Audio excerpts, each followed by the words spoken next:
most respected Kachirangan sir, Radhakrishnan sir, Professor Narasimha, Dr. Siddhartha, Professor Balaram, Professor Udupi Srinivasa, Professor Srinivasan, Dr. Prahlad, Dr. Yasna Dhawan, Professor Partha Majumdar, and all my friends and colleagues who are participating in this event. A very good afternoon to you all. I feel extremely privileged to be part of this distinguished gathering and convey my sincere gratitude to Indian Academy of Sciences for organizing this mega event in honor of Professor Satish Dhawan, who stands as one of the tallest stalwarts in shaping the future of not only ISRO but also the Indian science. This year, we also celebrated the birth centenary of Dr. Vikram Sarabhai. India has seen truly blessed that such great personalities were born in the same time frame and destined to work together for national development. If you talk about the growth of the space program in India, it has been by large leadership driven. In the 1960s and 70s, when the contours of national space program was primarily defined by the vision of a progressive country, scientific quest, learning, creating institutions, and strong international cooperation, ISRO needed a person who could convert the vision into reality. Dr. Sarabhai, with his scientific acumen, industrialist background, national as well as international connections, was that person who could have laid a strong foundation for seeding of the space program in the country. Rightly, he is the father of Indian space program. In the late 1970s and mid 1980s, ISRO entered into the developmental phase. Professor Satish Dhawan was the chairman of ISRO during this period. If Dr. Sarabhai is known as the father of Indian space program, as Radhakrishnan said, Professor Satish Dhawan is aptly known as the saint who sculpted the emerging Indian space program. Professor Dhawan realized that for ISRO to grow and to deliver on its potential, it was necessary to redefine itself within the government. For this, he brought ISRO under the government and created the Department of Space. He also realized that a different structure for functioning of this new department was essential. He created the Policy Making Space Commission along with financial powers under the Prime Minister. It was very detailed way that explained by that Radhakrishnan sir. It was Professor Dhawan who emphasized that the offices of Chairman of ISRO, Chairman of the Space Commission, and Secretary Department of Space should be headed by a single person for ensuring effective integration of conceptualization and funding of ISRO's program. He also set up ISRO headquarters, which completed the process of linking ISRO's program and projects with decision makers. This particular architecture that Professor Dhawan designed was original and innovative. ISRO's continuing success is a visible proof of the robustness of this design. When Professor Dhawan took charge, at that time, again, it is a repetition of what Radhakrishnan told, activities at VSSC were fragmented with different groups working independently on a variety of problems and projects, some of them even competing with each other. he brought in Dr. Brahm Prakash and gave him a mandate to restructure VSSC into a dynamic structure capable of producing results repeatedly. A strengthening of the projects and system development agencies happened during this period, and VSSC was transformed into a great technology center and later became the mother center of many ISRO centers. From the beginning, Professor Dhawan insisted on a significant role for indigenous industry in the projects of ISRO. Today, when we talk about 500 industries across the country working for ISRO's projects, both in public and private sector, manufacture a wide range of space quality hardware for ISRO. ISRO's unique review mechanism is also the brainchild of Professor Dhawan. He ensured total transparency in project management by involving leading professionals from outside ISRO in the technical reviews of its projects.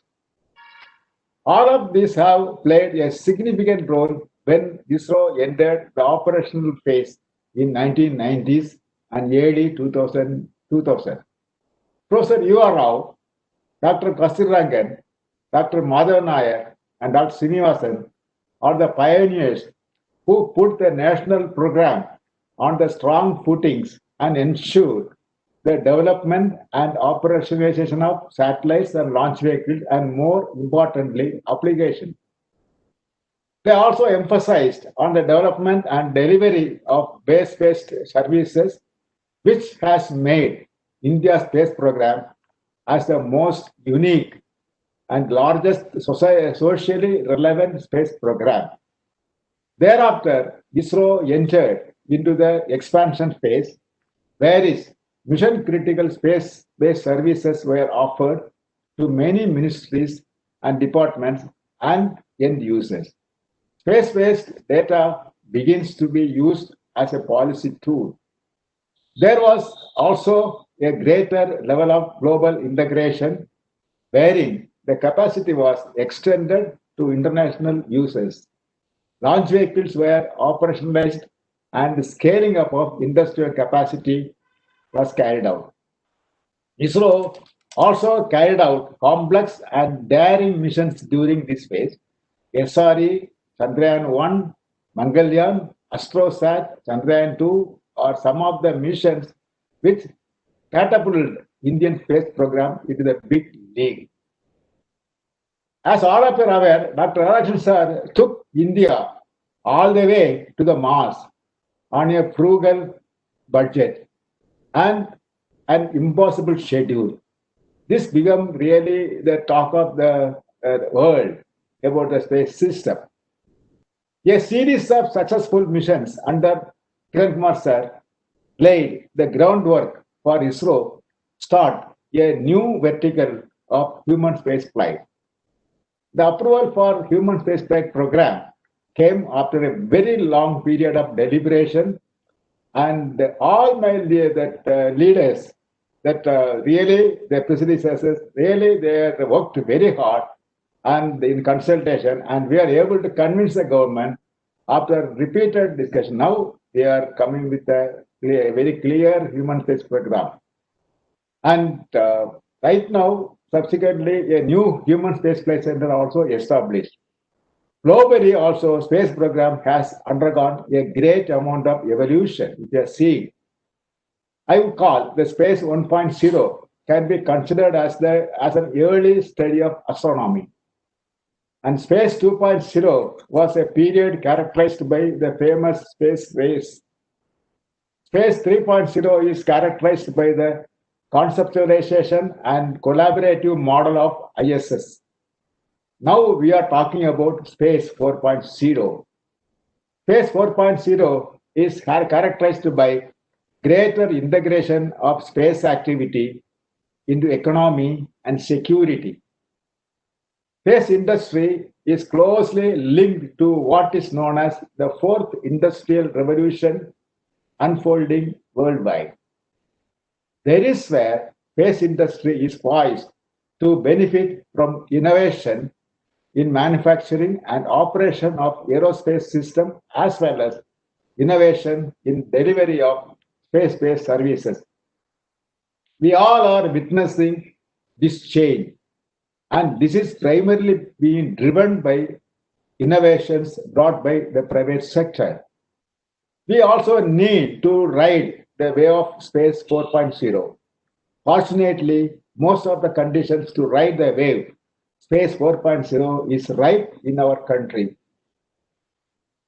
And we have a big aerospace industrial base, which can be a part of the global $370 billion space economy. There are many startups who want to venture into the space business. ISRO has the infrastructure and technological expertise to nurture and handhold any new player in the space industry, and the demand for space-based services in our country is increasing, and it is going to explode when the government is moving towards digital India. What we lacking was a formal mechanism to allow the private sector to participate in the space activities. What is needed? A regulatory mechanism to bring transparency as well as playing field for private sector and startups to participate and engage in space activities. This will allow the private sector to not only participate in the National Space Program, but will also enable them to offer products and services in global space market. Engaging in space activities by private sector also requires access to capital-intensive infrastructure and facilities, as well as hand-holding and mentoring, specifically in knowledge gap areas, as lot of dual-use technologies are involved in this, which is not freely available. To mitigate all these challenges, Government of India has now approved a new space policy for unlocking the potential of space sector in India. If you are just looking back, whether it's something new that the Government of India has produced, or something new that Department of Space introduced, no, it is not so. That reformation right now we are talking, the unlocking the potential of the space, the potential for the entire country, it is not by me, it is not by Government of India, it is the vision of my predecessors. Actually, I was standing on the shoulders of my previous chairman and I was looking forward, that's all. The entire credit must goes to my previous chairman, my previous secretaries, who really have the vision, and that vision only now is rectified. And if you are seeing that all along, if you are from the Professor Dashidavan or Professor Rao or Dr. Kasturagan or Madhana sir or Radhakrishnan, every time we are talking about industrialization, take the space system to industry and make the private people to do it. This was their hungry, their eagerness to put it there. Now that is getting realized. So really, I stand on their shoulders and we look forward. This is all that we have done. The aim of this is to expand the space industry base in India, wherein private sector can be a stakeholder in the national space program, as well as it can have its own space initiatives. As part of the space sector reforms, a new entity called Indian National Space Promotion and Authorization Center, called INSPACE, has been established within Department of Space. INSPACE will not only act as a regulatory body, but also handhold, promote, and facilitate sharing of ISRO infrastructure for private sector. We envisage by such a scenario where the private sector will be the co-traveler in ISRO space missions. Private sector will also be empowered to carry out its own space mission A comprehensive space act will also be a new navigation policy is in the pipeline, which will support the opening up of the space sector. The existing space policies on SATCOM as well as remote sensing data policy is also being amended for greater inclusivity and transparency. This should pave the way for the insurance sector to render services in the space domain, as this is absolutely essential for satellite and launch services. Department of Space is also working towards creating a formal system to support the space sector startups and MSMEs in taking up innovation, research, as well as product development. The program is conceived as Space Enterprise Encouragement and Development. There is SEED. SEED is envisaged as a competitive early stage program for MSMEs and startups in developing products and services for ISRO. ISRO will also offer in-house developed space technology for development as spin-offs to industry. All this shall provide opportunities for startups and MSMEs. ISRO has conducted a series of webinars in collaboration with NITI Aayog as well as Confederation of Indian Industries to create a conducive environment for a liberal and inclusive sector in India. With this, I would say that really Vikram Sarabhai gave a vision for Indian space program, and Professor Dhawan really shaped the whole program and made it the national one. Now, this whatever seed they have shown is now progressed, and now it is going, and now it is going growing as the entire system. Not only ISRO is growing vertically, it is going to grow horizontally to the entire country, so that the entire country is going to contribute. Not only ISRO, the entire country is going to contribute for the space program, and it is going to make India as a big economy as well as the technical powerhouse. In summary, this is, I would say, just the beginning, and there is a long road ahead. I once again thank the Indian Academy of Sciences for giving me an opportunity to share my views. Thank you all, and Jai Hind.